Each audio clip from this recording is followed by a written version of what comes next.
سپاہی ہوں، رسول اللہ کا وارث صحابہ کا سپاہی ہوں، مجھے ہے کفر سے نفرت میں تو حق کا فدا۔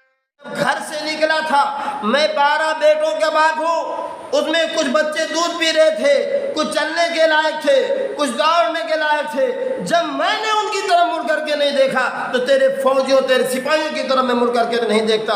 مسلمہ کذاب نے، مسلمہ کذاب نے حضرت اللہ کے نبی صلی اللہ علیہ وسلم کے صحابی پر ایک وار کیا اور آپ کا ایک ہاتھ شہید ہو کر کے گر گیا۔ اعوذ باللہ من الشیطان الرجیم، بسم اللہ الرحمن الرحیم۔ ومن يطع الله ورسوله يدخله جنات تجري من تحتها الأنهار وذلك الفوز العظيم۔ وقال النبي صلى الله عليه وسلم لا يؤمن أحدكم حتى أكون أحب إليه من والده وولده والناس أجمعين۔ تمام قسم کی تعریف، توصیف، بڑائی، بزرگی اللہ رب العالمین کے لیے، بعدہ لاکھوں کروڑوں بے شمار انگنت درود و سلام ہو اللہ کے بھیجے ہوئے تمام انبیاء اور رسول پر، خصوصاً آخری نبی جن کا نام اس میں گرامی احمد مصطفیٰ محمد عربی صلی اللہ علیہ وسلم۔ اور جب بھی پیارے نبی صلی اللہ علیہ وسلم کا نام آئے تو آپ صلی اللہ علیہ وسلم ضرور کہہ دیا کیجیے۔ صلی اللہ علیہ وسلم، جب بھی نبی کا نام آئے تو ضرور کہہ دیا کرو۔ سماعت فرمائیں۔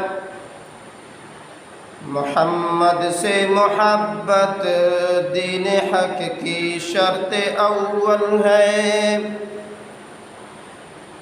محمد سے محبت دین حق کی شرط اول ہے، اسی میں ہو اگر خامی تو سب کچھ نامکمل ہے۔ محمد کی محبت آن ملت شان ملت ہے، محمد کی محبت روح ملت جان ملت ہے، محمد ہے متاع عالم ایجاد سے پیارا، محمد ہے متاع عالم ایجاد سے پیارا، پدر مادر برادر جان و مال اولاد سے پیارا، محمد کی محبت دین حق کی شرط اول ہے، اسی میں ہو اگر خامی تو سب کچھ نامکمل ہے۔ محترم حضرات، یہ ماہ ربیع الاول کا مہینہ چل رہا ہے اور پیارے نبی صلی اللہ علیہ وسلم سے محبت ایک مسلمان کے ایمان کا جزو لا ينفک ہے۔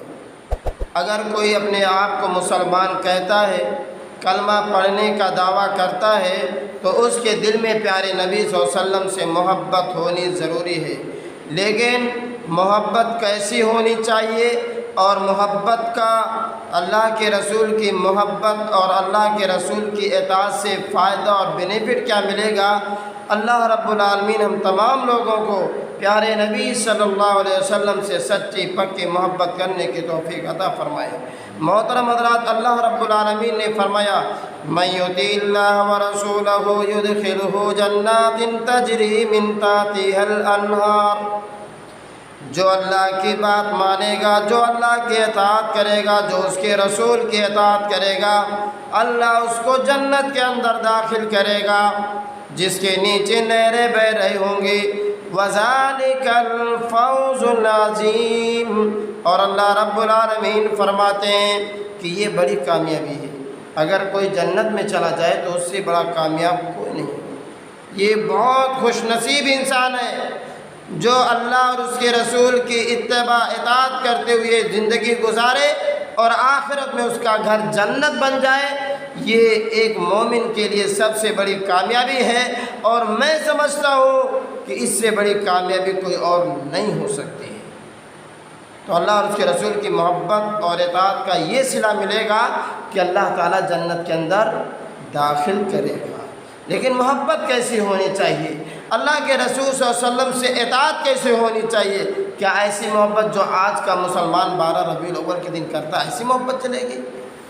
مسلمانوں، سن 2 ہجری کا واقعہ ہے۔ ایک غزوہ ہوئی سن 2 ہجری کے اندر، جس کو غزوہ بدر کے نام سے جانا جاتا ہے۔ معلوم ہے اس غزوے کے اندر مسلمانوں کی تعداد 313 اور کافروں کے 1000 تھی۔ یہ وہ غزوہ ہے جس غزوے میں اللہ کے نبی اللہ تعالیٰ سے دعا کرتے ہیں، اے اللہ، اگر آج مسلمانوں کی یہ چھوٹی سی جماعت ماری گئی اور ہلاک ہو گئی، پھر تو قیامت تک کبھی پوچھا نہ جائے گا، پھر قیامت تک تیرے روئے زمین پر عبادت نہ ہوگی۔ اگر مسلمانوں کی یہ مٹھی بھر جماعت ماری گئی، شکست کھا گئی۔ محترم حضرات، یہ غزوہ ہے۔ اس غزوے کے موقع پر اللہ کے نبی صلی اللہ علیہ وسلم نے صحابہ کرام سے مشورہ لیا کیا کرنا چاہیے۔ کافروں کی تعداد 1000 ہے اور سب مضبوط، قوم کے سردار، ہتھیار سے لیس، ان کے پاس سواریاں ہیں، جنگ کرنے کے ہتھیار ہیں۔ یہ مسلمان کمزور ہیں، نہتے ہیں، چلنے کے لیے سواریاں نہیں ہیں، کسی کے پاس ہتھیار ہے، کسی کے پاس ہتھیار نہیں ہے۔ اللہ کے نبی صلی اللہ علیہ وسلم نے ایسے نازک مرحلے پر صحابہ کرام سے مشورہ لیا، اور صحابہ کرام میں سے سب سے پہلے حضرت ابوبکر رضی اللہ تعالیٰ عنہ کھڑے ہوئے اور کہا، اللہ کے رسول ہم آپ کے ساتھ ہیں۔ اچھی بات کہی۔ حضرت ابوبکر رضی اللہ تعالیٰ عنہ کے بعد حضرت عمر رضی اللہ تعالیٰ عنہ کھڑے ہوئے، کہا، اللہ کے رسول آپ کی مرضی، آپ جو چاہیں کریں، ہم آپ کے ساتھ ہیں۔ اچھی بات کہی۔ حضرت ابوبکر حضرت عمر رضی اللہ تعالیٰ عنہ کے بعد حضرت مقداد بن عمر رضی اللہ تعالیٰ عنہ کھڑے ہوئے، کہا، اللہ کے رسول آپ کی مرضی، آپ کو اللہ نے رسول بنا کر کے بھیجا ہے، آپ دین حق پر ہیں، ہم آپ کے ساتھ ہیں، آپ کے ساتھ رہیں گے، کبھی ہم آپ کا ساتھ نہیں چھوڑیں گے۔ حضرت مقداد بن عمر رضی اللہ تعالیٰ عنہ نے فرمایا، اللہ کے رسول ہم اصحاب موسیٰ نہیں ہیں جنہوں نے کہہ دیا فَاذْهَبْ أَنْتَ وَرَبُّكَ فَقَاتِلَا إِنَّا هَاهُنَا قَاعِدُونَ۔ موسیٰ علیہ السلام کے ماننے والوں نے کہا موسیٰ سے کہ اے موسیٰ، جاؤ تم لڑو اور تمہارا رب لڑے، ہم یہاں پر بیٹھ کر کے تماشا دیکھ رہے ہیں۔ حضرت مقداد بن عمر رضی اللہ تعالیٰ عنہ نے کہا، اللہ کے رسول ہم موسیٰ کے ساتھیوں کی طرح نہیں ہیں، ہم آپ پر ایمان لائے ہیں، آپ اللہ کے رسول ہیں، جب تک جسم کے اندر جان رہے گی ہم آپ کی مدد کریں گے، آپ کے ساتھ لڑیں گے، اگر آپ کہیں آپ لڑتے لڑتے برکے غماد تک چلے جائیں گے، اے اللہ کے رسول ہم آپ کے ساتھ برکے غماد تک چلے جائیں گے۔ تو یہ تینوں مہاجرین تھے، مشورہ دینے والے تینوں مہاجرین تھے، اور اللہ کے نبی صلی اللہ علیہ وسلم نے پھر کہا کہ کیا کرنا چاہیے۔ صحابہ کرام مجھے مشورہ دو۔ اللہ کے نبی صلی اللہ علیہ وسلم کا اشارہ انصار کی طرف تھا، کیونکہ انصاریوں نے، انصار مدینہ نے آپ کے جان مال سے مہاجرین کی مدد کی، ٹھکانہ دیا، گھر دیا، زمین جائیداد میں حصہ دیا، سب کو مدد کی، لیکن ان کے ذمہ یہ نہیں تھا کہ وہ باہر لڑ کر کے جنگ بھی کریں گے، قتال بھی کریں گے، یہ ان سے کوئی عہد و پیمان نہیں تھا۔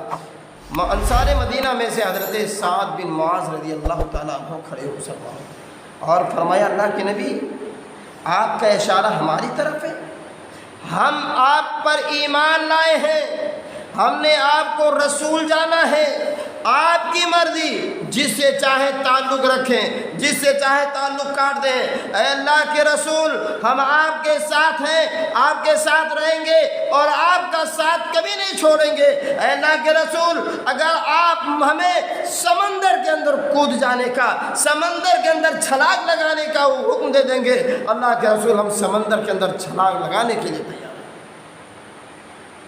یہ تھے صحابہ کرام جن کا جذبہ۔ حضرت سعد بن معاذ رضی اللہ تعالیٰ عنہ کا یہ جملہ سن کر کے اللہ کے نبی صلی اللہ علیہ وسلم بڑے خوش ہوئے۔ تو مسلمانوں یہ تھے نبی کے ماننے والے، یہ نبی کے ساتھ دینے والے، نبی کے ساتھ لڑنے والے، جنہوں نے ہر دور، ہر وقت اور ہر نازل موڑ پر اللہ کے نبی کا ساتھ دیا، اللہ کے نبی صلی اللہ علیہ وسلم کی اتباع کی، اللہ کے نبی صلی اللہ علیہ وسلم کی پیروی کی، اور ہماری محبت تو اللہ اکبر کیسی ہے، کیسی مسلمان؟ ہم سے تو اتنا نہیں ہو رہا کہ ہم جا کر کے اللہ رب العالمین سے یاد رو لیں۔ اس نماز سے اللہ کے رسول کو کتنی محبت تھی، کتنی محبت تھی۔ کوئی پریشانی ہوتی، کوئی پریشانی بے چینی کے عالم میں ہوتی، اللہ کے رسول مسجد میں آتے، اللہ کو یاد کرتے، اللہ کے سامنے اپنے ماتھے کو ٹیکتے اور دلوں کو اطمینان اور سکون حاصل کرتے تھے۔ یہ نماز اللہ کے رسول کی آنکھوں کی ٹھنڈک ہے، یہ نماز معراج المومنین ہے۔ لیکن آج مسلمان نماز سے دور ہے۔ کتنے لوگ نماز پڑھتے مسلمانوں کو؟ یہ اللہ کے رسول سے محبت مسلمانوں چلے گی نہیں۔ اللہ رب العالمین نے کیا فرمایا، کیا فرمایا؟ اطاعت رسول کا جذبہ اگر دیکھنا ہے تو صحابہ کرام سے سیکھو مسلمانوں، جو دین کے معاملے میں سمپل ہے، آئیڈیل ہے، اپنا ایمان صحابہ کرام کے ایمان کی طرح بنانے کی کوشش کرو۔ معلوم ہے، ایک واقعہ اور بیان کرتا ہوں مختصر، ایک دم شارٹ کٹ میں۔ ایک صحابی حضرت خبیب بن زید رضی اللہ تعالیٰ، مسلمہ کذاب کا نام سنے ہیں؟ یہ اللہ حضرت ابوبکر رضی اللہ تعالیٰ عنہ کے زمانے میں نبی ہونے کا اعلان کر دیا تھا اور کہا تھا میں نبی ہوں۔ مسلمہ کذاب یہ یمامہ کا سردار تھا، کہاں کا؟ یمامہ کا، اور 40,000 فوجوں کا ذمہ دار تھا۔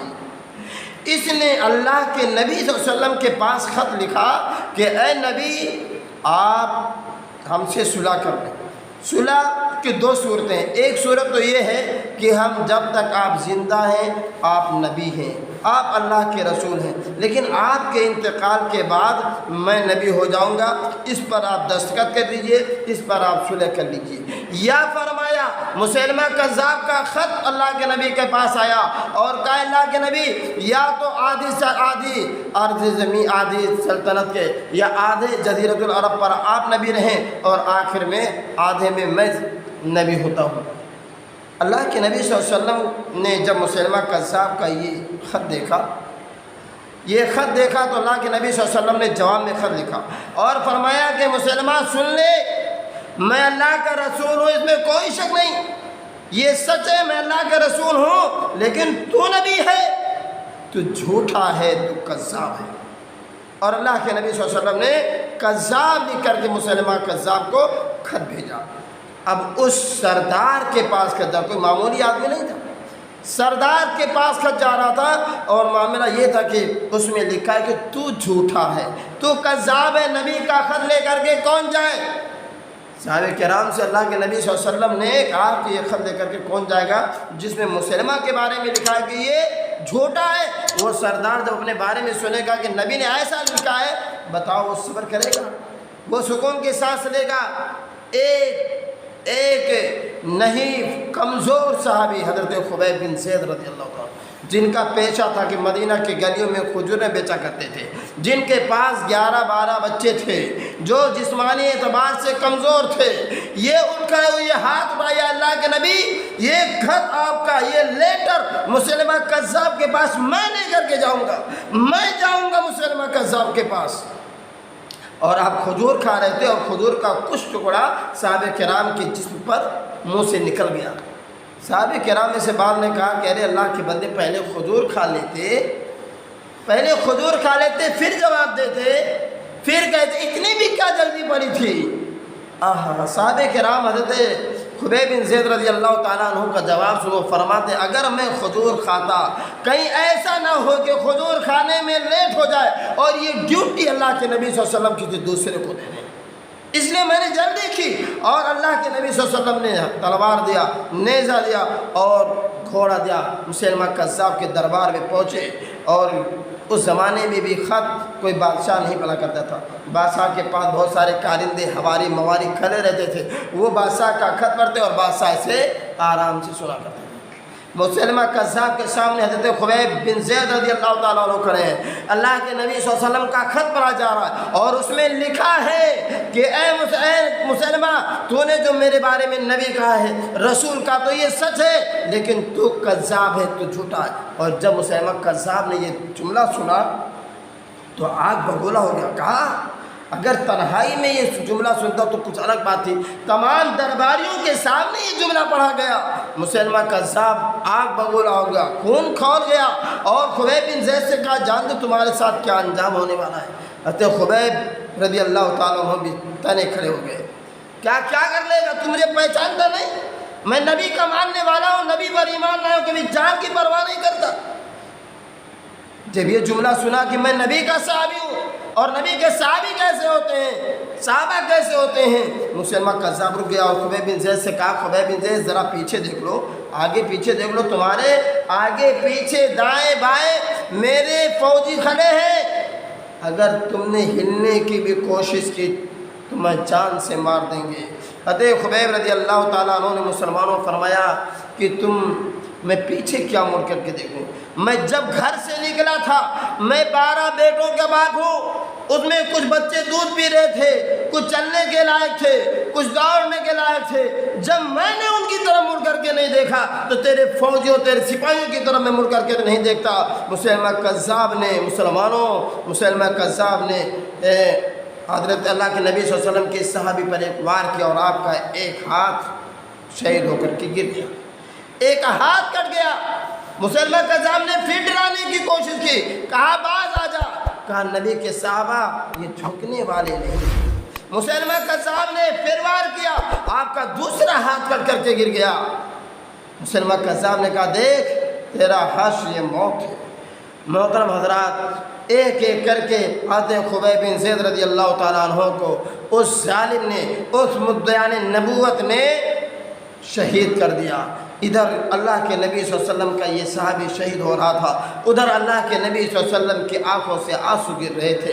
اللہ کے نبی صلی اللہ علیہ وسلم کی آنکھوں سے آنسو جاری تھے. صحابہ نے پوچھا اللہ کے رسول کیوں یہ آنسو کیسا گر رہا ہے، یہ آنسو گرنے کی وجہ کیا ہے؟ اللہ کے نبی صلی اللہ علیہ وسلم نے فرمایا کہ میرے صحابی خبیب بن زید کو شہید کر دیا گیا ہے، اور اس کے لیے جنت میں داخلے کے لیے جنت کے 8 دروازے کھول دیے گئے ہیں.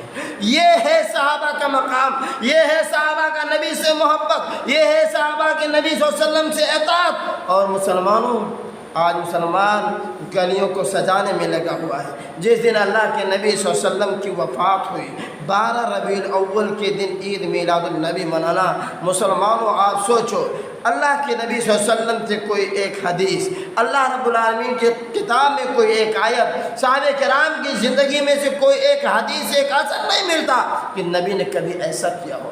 نبی کے انتقال کے بعد حضرت ابو بکر رضی اللہ تعالیٰ عنہ کے زمانے میں 2 سال، حضرت عمر رضی اللہ تعالیٰ عنہ کے زمانے میں 10 سال، اور حضرت عثمان رضی اللہ تعالیٰ عنہ کے زمانے خلافت میں 13 بار یہ 12 ربیع الاول کی تاریخ آئی. لیکن آپ سوچو، کیا ابو بکر نے منایا، کیا عمر نے منایا، کیا عثمان نے منایا، کیا علی نے منایا جن کی زندگی میں 4 بار؟ ہاں، کیا یہ ائمہ کرام، امام مالک نے، امام احمد بن حنبل نے، امام ابو حنیفہ نے، کیا امام شافعی نے، کیا صحابہ نے، کیا تابعین نے، کیا تابعین نے، ان تمام لوگوں نے عید میلاد النبی کو منایا؟ ایک پھر بتا دو، کیا ان تک یہ قرآن اور حدیث نہیں پہنچے تھے؟ کیا ہم نماز سے دور ہو کر کے، اللہ کے عبادت سے دور ہو کر کے نبی کے نام کا جلوس نکال لیں گے؟ سب سے پہلے محبت ہی کہلائیں گے. مسلمانوں سوچو، یہ اللہ کے رسول سے محبت نہیں ہے. اللہ کی قسم، اللہ کے رسول سے محبت ہے تو آپ کی بات کو مان لو، آپ کی بات کو مان لو. اسی لیے حضرت حذیفہ رضی اللہ تعالیٰ عنہ کہا کرتے تھے،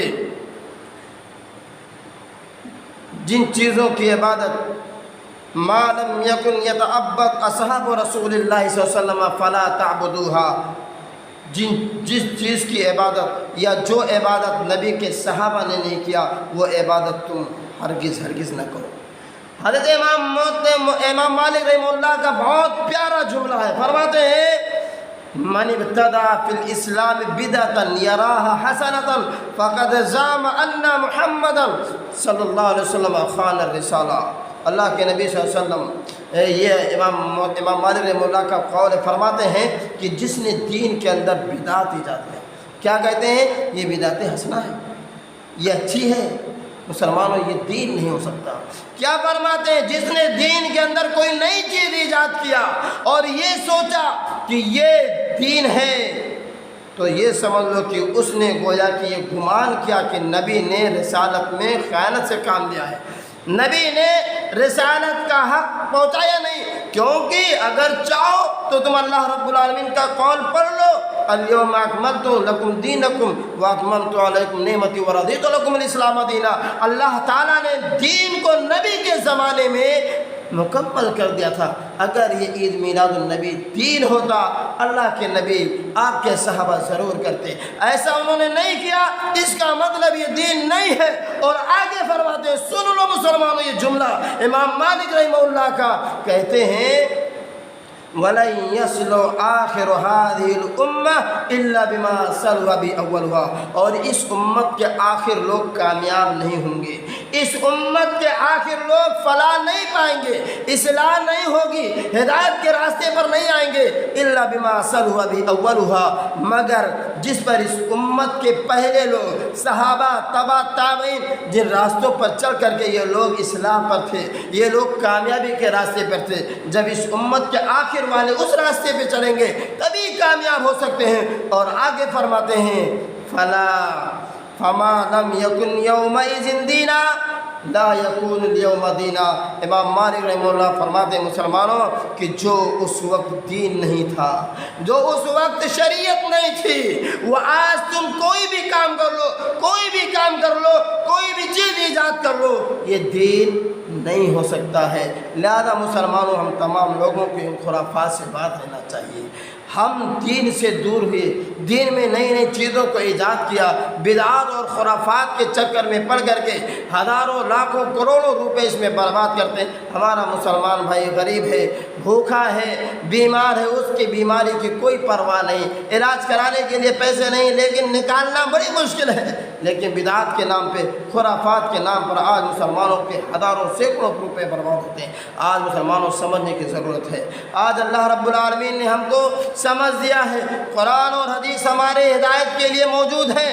آج ضرورت ہے مسلمانوں اپنے معاملات کو قرآن اور حدیث کے معیار اور ترازو پر پرکھو، انشاءاللہ العزیز راستے ہموار ہو جائیں گے۔ اللہ رب العالمین ہم تمام لوگوں کو کہنے سننے سے زیادہ عمل کی توفیق عطا فرما۔ بارے ہم تمام لوگوں کے دلوں میں اللہ کے نبی صلی اللہ علیہ وسلم کی محبت، سچی محبت پیدا فرما دے۔ وہ محبت جو صحابہ کرام نے اللہ کے نبی سے کی تھی، جو تبع تابعین اور اس امت کے بہترین اور نیک لوگوں نے کی تھی، وہ محبت صحابہ کرام کی، وہ محبت اللہ کے رسول کی ہمارے دلوں میں پیدا فرما دے۔ ہمیں ان چیزوں سے محبت کر دے، محبت پیدا کر دے جن سے محبت اللہ کے نبی سے تھی۔ بارے ہم تمام لوگوں کے دلوں میں مسجد کی محبت ڈال دے، نماز کی محبت پیدا کر دے۔ بہرحال ہم تمام لوگوں کو دین اور دین ایمان، دین اسلام، قرآن اور حدیث پر باقی رکھ، اور جب بھی ہمارا خاتمہ ہو خاتمہ بالخیر، آمین۔ السلام علیکم ورحمۃ اللہ وبرکاتہ۔